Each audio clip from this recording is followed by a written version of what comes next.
జై శ్రీరామ్. ఈరోజు మనం సుమారు 800 సంవత్సరాల పురాతనమైన రామాలయానికి వచ్చాం.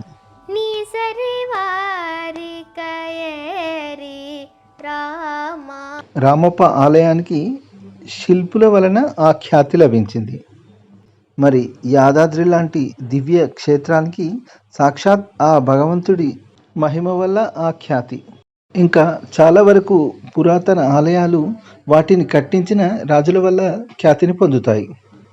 కానీ ఎక్కడా లేని విధంగా మనం చూస్తున్న ఈ రామాలయానికి బహుముఖ ప్రజ్ఞాశాలి, వంశ పారంపర్య పురోహితుడు, పంచాంగకర్త, వాస్తు జ్యోతిష్య శాస్త్ర పండితుడు, స్వాతంత్ర సమరయోధుడు, సనాతన సాంప్రదాయవాది అయిన కీర్తిశేషులు శ్రీమాన్ కందాడై శ్రీనివాసాచార్యుల ద్వారా ప్రాచుర్యం పొందింది.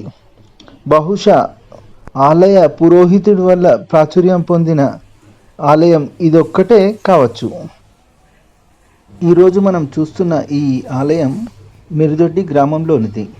సిద్దిపేట నుండి మెదక్ వెళ్ళు మార్గంలో ధర్మారం స్టేజ్ నుండి 5 కిలోమీటర్ల లోపలికి ఎడమ వైపునకు ఉంటుంది ఈ మిరుదొడ్డి గ్రామం. మందహాస ముఖాంబుజ శౌరీ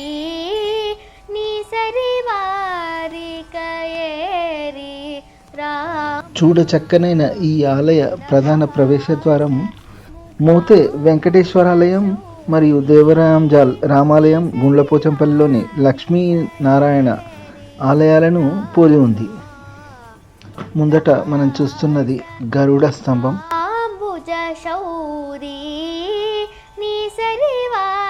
దాని వెనకాలే ఉన్నది ధ్వజస్తంభం.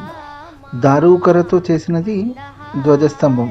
ఆలయ బ్రహ్మోత్సవాల సమయంలో ధ్వజారోహణ అవరోహణ కోసం ధ్వజస్తంభాన్ని ఉపయోగిస్తారు.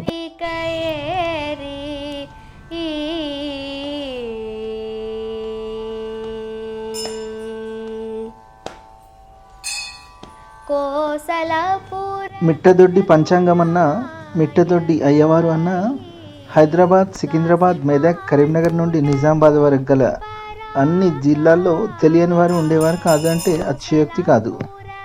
మిట్టదొడ్డి కాలక్రమంలో మిడిదొడ్డి మరియు మిరుదొడ్డిగాను మారింది. గర్భాలయ గోపుర దర్శనం ఇక్కడ మనకు లభిస్తుంది. మరియు ఆలయం వెలుపలి వైపున దశావతారాలని మనం ఇక్కడ చూడవచ్చు. కీర్తిశేషులు శ్రీమాన్ కందాడై శ్రీనివాసాచార్యులు వీరి పంచాంగం యాదగిరి మరియు నాచారం నరసింహస్వామి క్షేత్రాల్లో ఆస్థాన పంచాంగంగా గుర్తింపు పొందింది. సుమారు 800 సంవత్సరాల ఈ పురాతన ఆలయ జీర్ణోద్ధరణ శ్రీమాన్ శ్రీనివాసాచార్యులు గారి హయాంలోనే జరిగింది. గర్భాలయం, అంతరాలయం, గరుడ స్తంభం, ప్రవేశ ద్వారం మరియు 4 కాళ్ళ మంటపాలు అంటే ముందట లోపల ఒకటి ఉంది కదా, అవి అలా కొన్ని చోట్ల మనకు పురాతన ఆనవాళ్ళు కనిపిస్తాయి. ఇది పురాతనమైనదే, మిగతా అంతా మళ్ళీ నూతనంగా నిర్మించినదే. ఇది ధ్వజస్తంభం.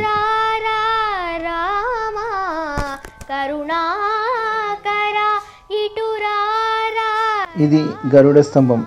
దీనిపైన ఉత్తరం వైపు కాలానికి ప్రతిరూపంగా భావించే నాగ ప్రతిమను చూడవచ్చు. ముందు వైపు ప్రవేశ ద్వారం వైపు సూర్యుడు, చంద్రుడు. దీని అర్థం శ్రీరాముడి ఖ్యాతి మరియు ఈ రామాలయం యొక్క ఖ్యాతి సూర్య చంద్రులు ఉన్నంత వరకు ఇలాగే ఉండాలని అర్థం. గరుడ స్తంభానికి దక్షిణం వైపున మత్స్యావతారము, కూర్మావతారము అంటే సృష్టి ఆది నుండి అని అర్థం. మత్స్యావతారం, కూర్మావతారం మనకు మహావిష్ణువు మొదటి అవతారాలు కదా, అంటే సృష్టి ఆది నుండి అని అర్థం. ముందు వైపు హనుమత్ దర్శనం లభిస్తుంది. ఇక్కడ మనకు కనిపిస్తుంది కళ్యాణి చాళుక్యుల నిర్మాణ శైలిలో ఉన్న కార్తీక ద్వీపస్తంభం. ముందు వైపు హనుమంతుల వారు, ఇటువైపు రేఖామాత్రంగా కనిపిస్తున్న గరుడాళ్వార్ దర్శనం. ఈ స్తంభం పైన ఉంది. ఇది కళ్యాణి చాళుక్యుల నిర్మాణ శైలి. ఇటువైపు సూర్యచంద్రులు, ఇందాక మనం చెప్పుకున్నాం కదా, సూర్యచంద్రులు ఉన్నంత వరకు అని దీని అర్థం. ఇది కార్తీక ద్వీప స్తంభం. ఇదే ముందటున్న ఆలయ ఈశాన్య భాగంలోని 4 కాళ్ళ మంటపంలో పురాతనమైన హనుమత్ దర్శనం మనకు లభిస్తుంది. విశ్వక్సేనుల వారు మరియు నవగ్రహాలు ఈ మంటపంలో మనకు దర్శనమిస్తారు.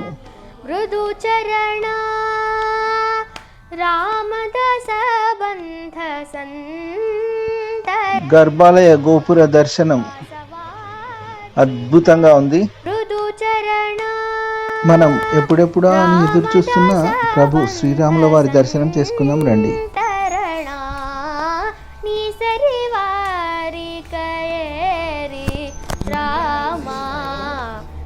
మొదటగా గరుడాళ్వార్ దర్శనం చేసుకుందాం.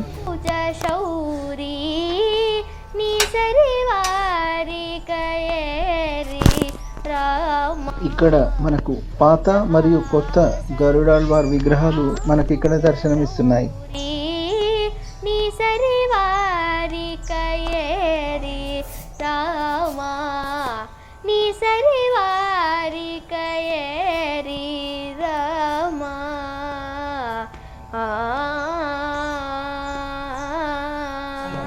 రామో విగ్రహవాన్ ధర్మః.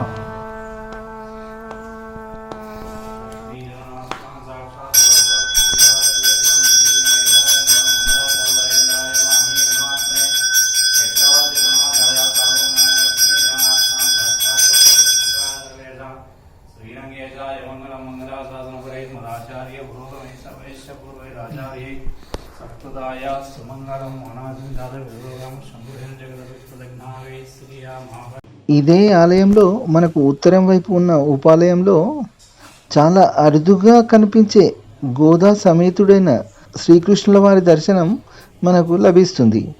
మరియు అత్యంత అరుదైన 12 మంది ఆళ్వార్లు, 3 ఆచార్యుల దివ్య దర్శనం కూడా ఇక్కడ మనకు లభిస్తుంది.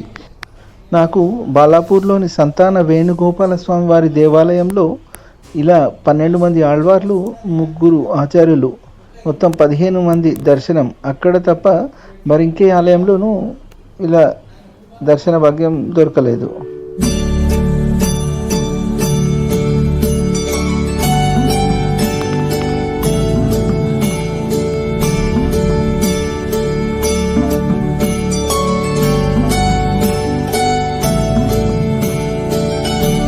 మరియు ఇంకొక వైపు మనకు ఇక్కడ మహాలక్ష్మి అమ్మవారి దర్శనం లభిస్తుంది.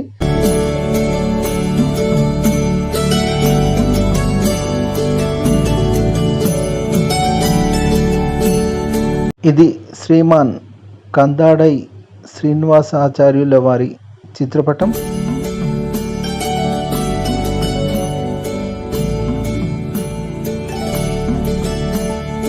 వెళ్లే ముందు మరొక్కసారి శ్రీరాముల వారిని దర్శనం చేసుకుందాం. మీరు ఇక్కడ ఒక అద్భుతాన్ని గమనించారా? ఇక్కడ రామలక్ష్మణులకి విల్లంబులు లేవు.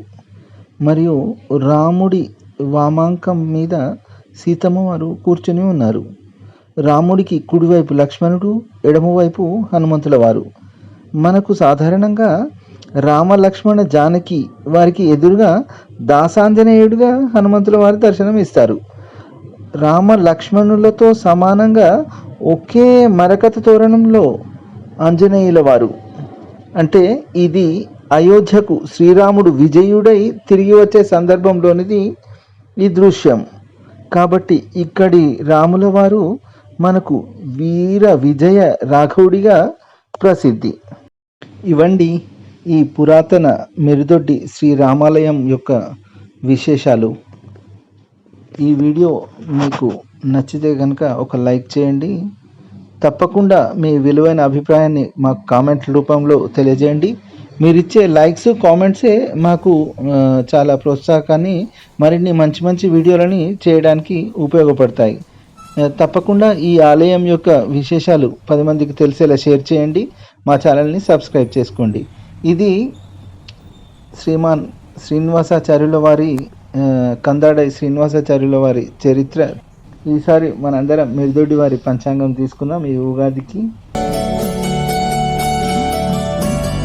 తప్పకుండా ఈ వీడియోని పూర్తి వరకు చూసి అందరికీ షేర్ చేయండి.